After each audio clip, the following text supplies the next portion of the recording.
Bienvenidas y bienvenidos al Día con las Contrataciones Públicas, el podcast del Organismo Supervisor de las Contrataciones del Estado, OSE.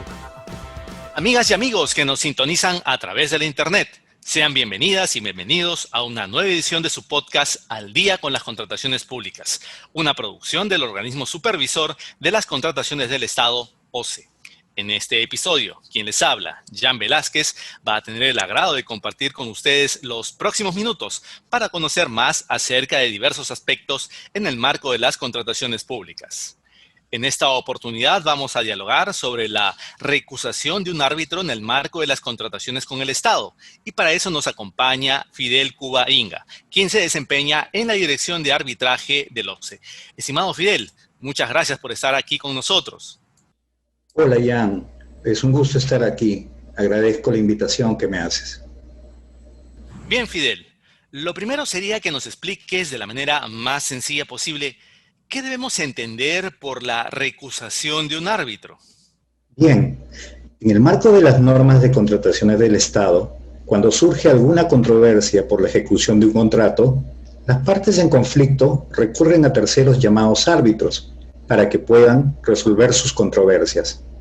Los árbitros deben ser profesionales idóneos para ejercer el cargo, esto es, deben ser independientes e imparciales y cumplir con los requisitos establecidos por la ley y por las partes. Cuando ello no ocurre, es factible recusarlos. Entonces, la recusación es un mecanismo a través de la cual las partes pueden cuestionar la idoneidad de un árbitro por causales establecidas en la ley a fin de solicitar que dicho profesional sea apartado del proceso. Muy bien. Ahora, Fidel, ¿cuáles son los motivos o causales para recusar a un árbitro? Las causales para recusar a un árbitro se encuentran previstas en el artículo 224 del Reglamento de la Ley de Contrataciones del Estado, aprobado por Decreto Supremo 344/2018. Y a modo de ejemplo, ¿podrías detallarnos algunos de estos supuestos relacionados a las causales, Fidel? ¿Cómo no? Pero antes es importante considerar que no basta alegar las causales de recusación, sino que éstas deben estar debidamente fundamentadas con las pruebas correspondientes. A continuación, te detallo algunos supuestos. Un primer supuesto, cuando existan dudas justificadas de que el árbitro sea independiente o imparcial. Por ejemplo, que se reúna en privado con una sola de las partes para tratar temas del proceso, perjudicando a la otra parte, o que tenga un vínculo relevante con alguna de ellas, que puede afectar su actuación, como cuando se le designa para resolver una controversia de una empresa de la cual es gerente general. Un segundo supuesto, cuando el árbitro oculte o no revele circunstancias sobre algún tipo de vínculo o relación importante con algunas de las partes. Por ejemplo, que en el pasado haya brindado asesorías retribuidas a unas de ellas y sin embargo no lo transparente en el arbitraje en consideración a la contraparte. Y finalmente, un tercer supuesto, cuando el árbitro no cumpla con las condiciones y exigencias establecidas en el convenio arbitral y las normas respectivas. Por ejemplo, la ley vigente señala que para ser árbitro único presidente de tribunal arbitral, el árbitro debe ser abogado con especialización acreditada en Derecho Administrativo, Arbitraje y Contrataciones del Estado. Si no cumple con ello, puede ser recusado. Muy interesante. Fidel, dinos, entonces, ¿cómo pueden las partes tramitar una recusación de un árbitro ante el OSE? Al respecto, es importante considerar lo siguiente conforme a la normativa vigente. El OSE tramita y resuelve recusaciones siempre que se trate de un proceso arbitral ad hoc o uno administrado por el SNA-OSE.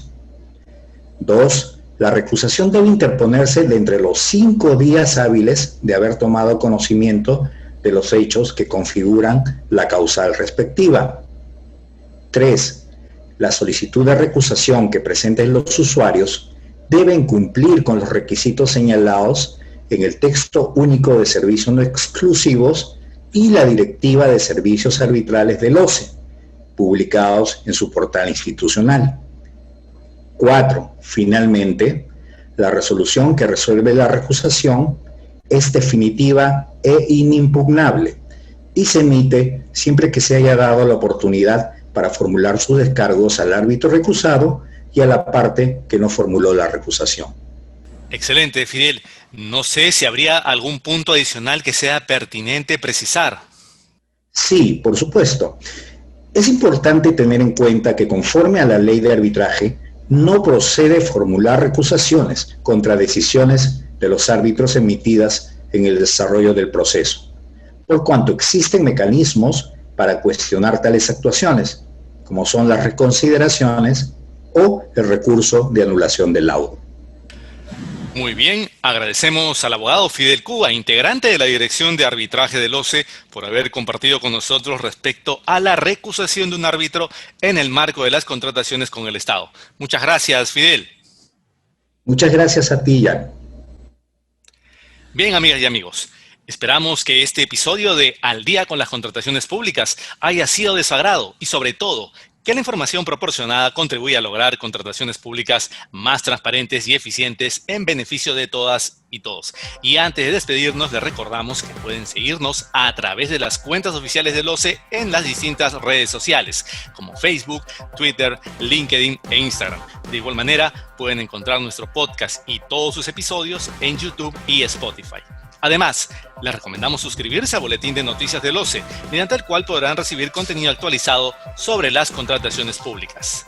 Esto ha sido todo por hoy. Esperamos contar con su grata sintonía la próxima semana en el siguiente episodio de Al día con las contrataciones públicas.